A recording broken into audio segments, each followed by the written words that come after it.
16 years ago, KOLBASSIA arrived in Britain after fleeing torture in his home country in Central Africa. He later helped create a support network for refugees like himself, receiving an award from Queen Elizabeth. His route here was precarious and, in the words of the government, illegal. When you're fleeing, when you're running and try to save your life, nothing is illegal.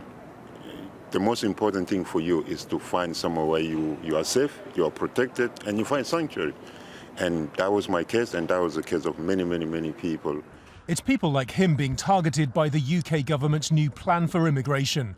Announcing major changes, Home Secretary PRITI PATEL said they'd mean resettling refugees at urgent risk more quickly, while making it tougher for those who arrive via unofficial routes. This plan marks a step change in our approach as we toughen our stance to deter illegal entry and the criminals that endanger life by enabling it. Many illegal arrivals have travelled through a safe country like France to get to the UK, where they could and should have claimed asylum. We must act to reduce the pull factors of our system and disincentivise illegal entry. Patel says new legal routes will be created, while the government will seek to send refugees abroad if they come through a so-called safe country and cross the English Channel. If that's not possible, successful asylum claimants would only get a temporary right to stay and would have their situation assessed regularly.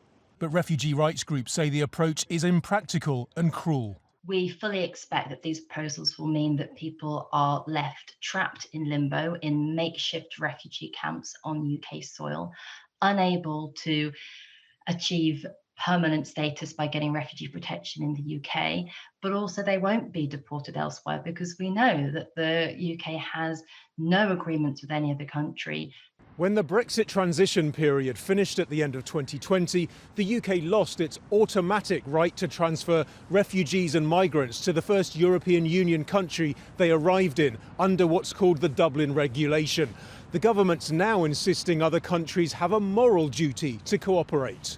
Whatever the case, asylum claims in the UK are at historic low levels, and refugee advocates say even before the UK ended its resettlement programmes from places like Syria, the overall numbers it granted asylum to were small. The numbers of people who reach the United Kingdom to seek asylum are absolutely tiny. We take less than 1% of the world's refugees. The number of people crossing over the Channel, for example, in the small numbers of thousands. So there is a sort of a hysteria that has been created around these numbers that, has a deeply sort of political intent.